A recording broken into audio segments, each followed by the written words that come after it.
ശാസ്ത്രീയ അഥർവവേദ പഠനം ക്ലാസ് 265. നമ്മളിന്ന് നോക്കുന്നത് കാണ്ഡം 6 അനുവാകം 12 സൂക്തം 117 ആണ്. ഇവിടെ ഋണബാധ്യതകൾ ഒഴിവാക്കിക്കൊണ്ട് ജീവിക്കേണ്ട പ്രാധാന്യമാണ് പറയുന്നത്. നമ്മൾ ജനിക്കുന്നത് കുറേ കർമ്മങ്ങൾ ചെയ്ത് തീർക്കാൻ വേണ്ടിയിട്ടാണ്. അങ്ങനെ കുറേ ഋണബാധ്യതകളുണ്ട്. നമ്മൾ ജനിച്ചു കഴിയുന്നത് തന്നെ എന്തെല്ലാമോ കർമ്മങ്ങൾ ചെയ്ത് തീർക്കാൻ വേണ്ടിയാണ് നമ്മളെ ജനിപ്പിച്ചിരിക്കുന്നത്. അതെല്ലാം ഒരു കടം വീട്ടൽ തന്നെയാണ്. ആൾക്കാരുടെ അടുത്ത് നിന്ന് പണം വാങ്ങിയിട്ട് കടം വാങ്ങിയിട്ട് കൊടുക്കുന്ന മാത്രമൊന്നുമല്ല. നമ്മൾ ജനിക്കുന്നത് തന്നെ ഒരു കർമ്മം, ഇന്നത് ഞാൻ ചെയ്തു കൊള്ളാം എന്ന് പറഞ്ഞിട്ടാണ് നമ്മളെ ജനിപ്പിക്കുന്നത്. പറഞ്ഞിട്ട് എന്നുള്ള പറയേണ്ട ആവശ്യമില്ല, നമ്മൾ ചെയ്യാൻ ബാധ്യസ്ഥരാണ്. അപ്പോൾ ഒരു കടക്കാരൻ തന്നെയാണ്. പഠിക്കുന്നതിലിടയ്ക്ക് ഇതെല്ലാം ചെയ്ത് കൊടുത്തിട്ട് വേണം, ഇന്നെല്ലാം ചെയ്ത് കൊടുത്തിട്ട് വേണം നമ്മൾ പോകാൻ. അപ്പോൾ അത് തീർത്തു കൊടുക്കണ്ടെങ്കിൽ പലവരുടെ സഹായം എല്ലാം വാങ്ങേണ്ടി വരും. ആ കർമ്മം ചെയ്യണമെങ്കിൽ നമുക്ക് വല്ലവരെ ആശ്രയിക്കേണ്ടി വരും, പലവരുടെ സഹായങ്ങൾ സ്വീകരിക്കേണ്ടി വരും. ആ സഹായം സ്വീകരിക്കുമ്പോൾ ആ കൊടുത്ത സഹായത്തിന് തിരിച്ചു കൊടുക്കണം. നമ്മളെ സഹായിക്കും. നമ്മൾ കർമ്മം ചെയ്യുമ്പോൾ നമുക്ക് ആരെങ്കിലും സഹായം വേണ്ടി വരുമല്ലോ. അപ്പോൾ അവരോടും നമുക്ക് ബാധ്യതയുണ്ട്, അത് ചെയ്തു കൊടുക്കണം. ആകെ ബാധ്യതകളോടുകൂടിയാണ് നമ്മൾ ജനിക്കുന്നത്. അപ്പോൾ ആരോടെല്ലാം ബാധ്യത, പ്രധാനപ്പെട്ട ബാധ്യത ആരോടാണെന്നാണ് ഇത് പലവരോടും കടപ്പാടുണ്ട്. ഇപ്പം നമുക്കിപ്പോൾ ഒരു കാർ കൊണ്ട് പോകുന്നു, വഴിക്ക് വെച്ചിട്ട് കാർ നിന്നുപോയി, ഒന്ന് തള്ളണം. അപ്പം വല്ല ആൾക്കാരും പിടിച്ച് തള്ളിത്തരും. അപ്പോഴാണ് നമ്മൾ എന്തോ കർമ്മം ചെയ്യാൻ പോവുകയാണ്. നമ്മളെ ബാധ്യത തീർക്കാൻ തന്നെയാണ് നമ്മൾ പോകുന്നത്, ആ കർമ്മം ചെയ്ത് തീർക്കാൻ. അപ്പോഴാണ് കാറ് കേടായത്. അപ്പം വല്ലവരും സഹായിച്ചു തരും. അപ്പോൾ അവർക്കോട് ഒരു ബാധ്യതയുണ്ട്, അത് നമ്മൾ ചെയ്ത് കൊടുക്കണം. പിന്നെ വേറെ വല്ല ജോലി ചെയ്ത് തീർക്കാൻ വേണ്ടിയിട്ട് വല്ലവരുടെ നിന്ന് കടം വാങ്ങിയിട്ടുണ്ട്, അത് കൊടുക്കണം. എല്ലാം ബാധ്യതകൾ. അപ്പം അങ്ങനെയുള്ള ബാധ്യതകളിൽ ഏറ്റവും പ്രധാനപ്പെട്ട ഏതാണെന്നാണ് ഇവിടെ പറയാൻ പോകുന്നത്. നോക്കാം. ഹരി ഓം. അഥർവവേദം കാണ്ഡം 6 അനുവാകം 12 സൂക്തം 117. ഋഷി കൗശികൻ, ദേവത, അഗ്നി, ഛന്ദസ്, തൃഷ്ടുപ്പ്.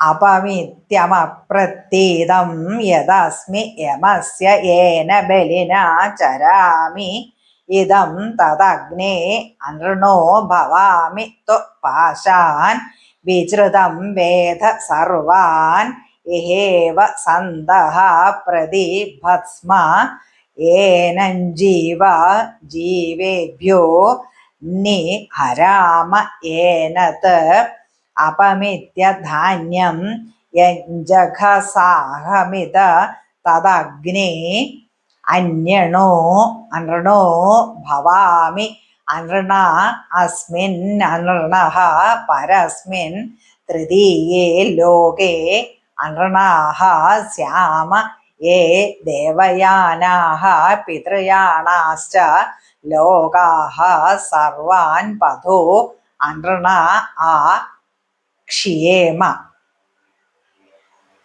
ഭാവാർത്ഥം: തിരിച്ചു കൊടുക്കേണ്ടതായതും അതേസമയം തിരിച്ചു നൽകാനാകാത്തതുമായ ഋണം ഞാൻ തന്നെ. ആ വർദ്ധിച്ച ഋണവുമായാണ് ഞാൻ യമന്റെ അടുക്കലെത്തുന്നത്. അഗ്നിയുടെ അനുഗ്രഹം ലഭിച്ചാൽ ഞാൻ ഇതിൽ നിന്ന് മുക്തനാകും. കാരണം ഋണങ്ങൾ വരുത്തിവെച്ച ലൗകിക ബന്ധത്തിൽ നിന്നും അഗ്നി നമ്മെ മോചിപ്പിക്കുന്നു. അങ്ങനെ ഇവിടെ ജീവിച്ചിരുന്നുകൊണ്ട് എൻ്റെ ഋണത്തെ ഞാൻ സമ്പന്നന്മാർക്ക് നൽകുന്നു. മരിക്കുന്നതിന് മുൻപ് ഈ ഋണത്തെ തിരിച്ചയക്കുന്നു.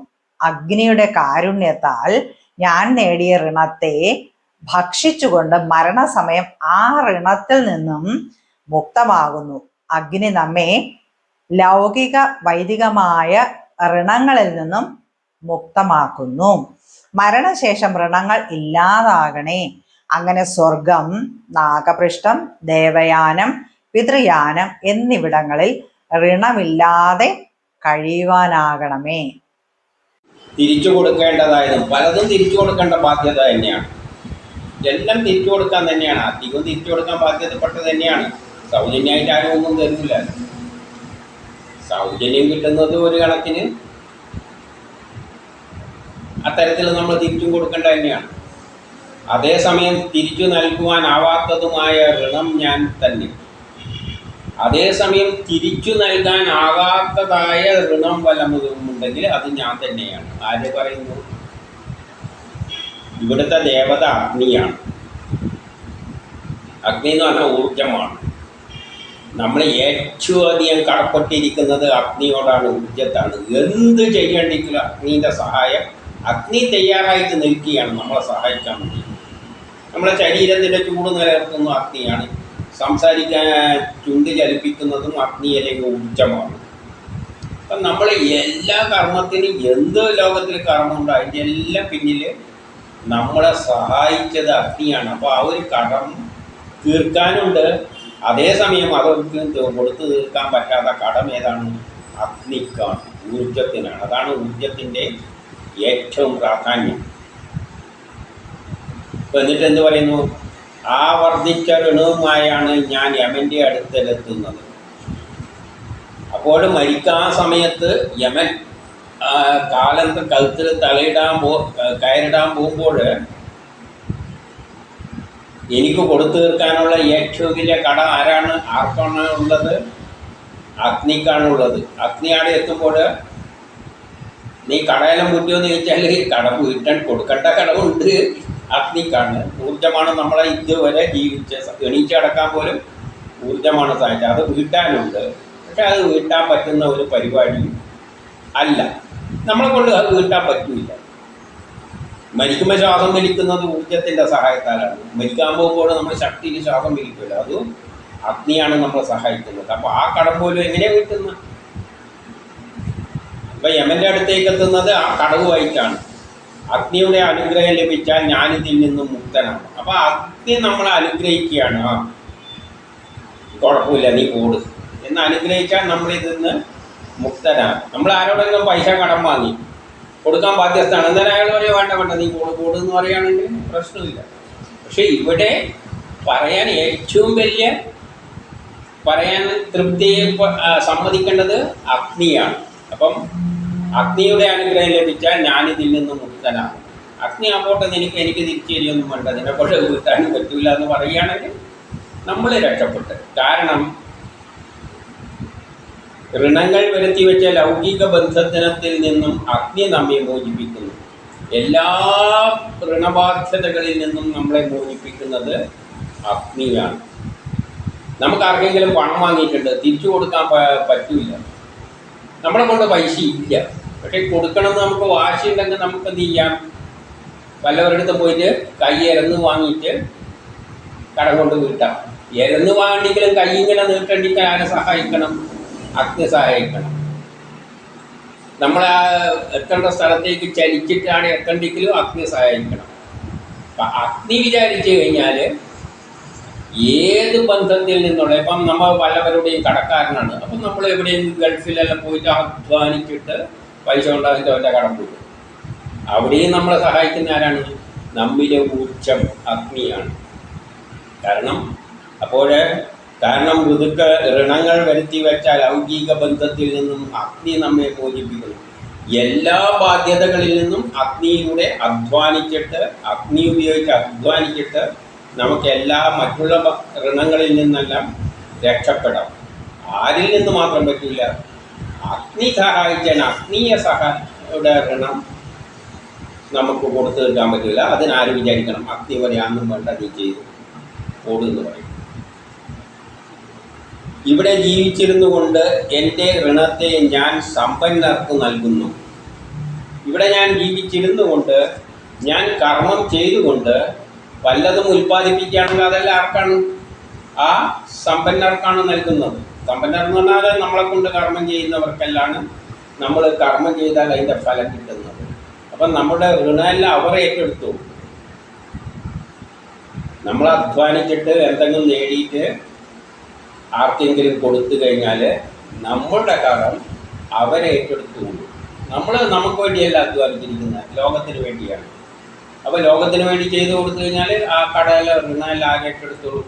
ആ സമ്പന്നമായ ലോകം ഏറ്റെടുത്തോളും. നമ്മൾ പാടുപെട്ടിട്ട് ലോക പുരോഗതിക്കായിട്ട് വല്ലതും ശ്രമിച്ചാൽ ആ പാടുപെട്ട് ചെയ്യുന്നതിനുള്ള ശക്തിയെല്ലാം അഗ്നി തരികയാണ്. അപ്പോൾ അഗ്നിയോട് കടമുണ്ട്. പക്ഷേ അഗ്നി നമ്മുടെ അടുത്ത് ചോദിക്കൊന്നുമില്ല.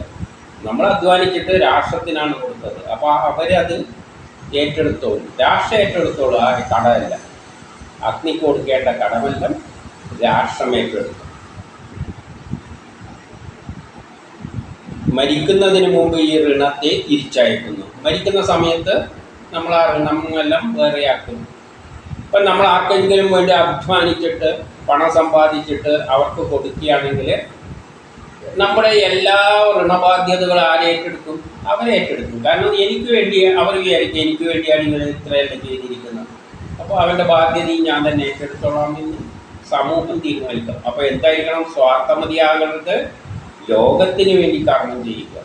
അങ്ങനെ കർമ്മം ചെയ്യാൻ വേണ്ടുന്ന ഋണമെല്ലാം ഉണ്ടാകുന്ന ഋണമെല്ലാം രാഷ്ട്രം അത് ഏറ്റെടുക്കും. അഗ്നിയുടെ കരുത്താൽ ഞാൻ നേടിയ ഋണത്തെ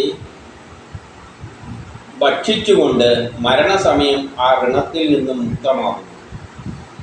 അപ്പം അഗ്നിയുടെ കാരുണ്യത്താൽ ഞാൻ നേടിയ അഗ്നിയുടെ സഹായത്താലാണ് നാം എല്ലാ ഋണങ്ങളും കർമ്മങ്ങളെയും എല്ലാം ചെയ്തിട്ട് നമ്മൾ നമ്മുടെ ലക്ഷ്യത്തിലേക്ക് എത്തുന്നത്. അപ്പം കുറേ ഋണങ്ങൾ ഉണ്ടാകുന്നുണ്ട്, കടങ്ങൾ ഉണ്ടാകുന്നുണ്ട്. ആരുടെ നേരെ? അഗ്നിയുടെ നേരെ. അപ്പം ആ ഋണത്തെ ഭക്ഷിച്ചുകൊണ്ട് മരണസമയം ആ ഋണത്തിൽ നിന്ന് മുക്തമാക്കുന്നു. നമ്മൾ മരിക്കുമ്പോൾ ആ അഗ്നിയാണ് നമ്മൾ ദഹിപ്പിക്കുന്നത്. ആ അഗ്നി എന്ത് ചെയ്യും? ആ ഋണമെല്ലാം ഭക്ഷിക്കും, എന്നിട്ട് നമ്മളെ മുക്തമാക്കും. നമ്മൾ കുറേ കടക്കാരനായിട്ടാണ് ജീവിക്കുന്നത്. എന്നിട്ട് മരിക്കുന്ന സമയം നമ്മളെ കടം വീട്ടുന്നതും ആര് തന്നെയാണ്? അഗ്നി തന്നെയാണ്. നമ്മളെ ശരീരത്തെ ദഹിപ്പിച്ചിട്ട് ആ ദഹിപ്പിക്കുന്ന സമയം കൂടി ഈ അഗ്നി ആ കടവും തന്നെ കത്തിച്ചില്ലാതാക്കുക. അപ്പോൾ മരണത്തോടു കൂടി നമ്മളെ കടവും പോവുകയാണ്. ഇപ്പം നമ്മൾ വലിയ ബാങ്കിൽ നിന്ന് ലോണെല്ലാം എടുത്തിട്ട് കുറേ സുഖമായിട്ട് ജീവിച്ചിട്ട് മരിച്ചു പോയാൽ ബാങ്ക് പിന്നെ ആരുടെ നിന്നാ പിടിക്കുക? വേറെ എനിക്ക് സ്വത്തുമില്ല ഒന്നുമില്ല എന്ന് വെച്ചാൽ. അപ്പോൾ ആ ഋണമെല്ലാം ആര്? ആ മരണത്തോടു കൂടി ഇല്ലാതാവുകയാണ്. അതാരും ഭക്ഷിച്ചു? അഗ്നി ഭക്ഷിച്ചു. അപ്പം അഗ്നിയാണ് നമ്മളെ മരണത്തിൽ നിന്ന് സമയത്ത് നമ്മളെ കടങ്ങളിൽ നിന്നെല്ലാം മുക്തമാക്കുന്നത്. അഗ്നി നമ്മെ ലൗകിക ഭൗതികമായ ഋണങ്ങളിൽ നിന്ന് മുക്തമാക്കും. ഏത് തരം കടം നമുക്കുണ്ടെങ്കിലും മരണസമയം അഗ്നി അത് ശരിയാക്കി അഗ്നി പറയാ നിന്നെ കത്തിച്ച് ശരിയാക്കിയ ആ കത്തിക്കുമ്പോൾ നിന്റെ കടവും കൂടി ഞാൻ കത്തിച്ചങ്ങ് ഇല്ലാതാക്കി തരാം. അതിൻ്റെ പറയാണ് മരണശേഷം ഋണങ്ങൾ ഇല്ലാതാക്കണം. അങ്ങനെ അഗ്നിയോട് പറഞ്ഞാൽ മതി എന്ത്? മരണശേഷം എൻ്റെ കടങ്ങളെയെല്ലാം ഒന്ന് മോചിപ്പിക്കും. നമ്മളെ കടയെല്ലാം മോചിപ്പിക്കും. പിന്നെ നമുക്ക് കടമൊന്നുമില്ല. ഇവിടെ കടം അതോടുകൂടി അത് അഗ്നിയിൽ പോയി. അഗ്നി അതെല്ലാം ഇല്ലാതാക്കി. പിന്നെ കടമൊന്നുമില്ല. കോടതി പോലും മരിച്ച വ്യക്തിക്കെതിരായിട്ട് കടത്തിന് ആദ്യത്തിൻ്റെ തിരിച്ചു പിടിക്കണം എന്ന് പറഞ്ഞ് കേസെടുക്കാൻ പറ്റും.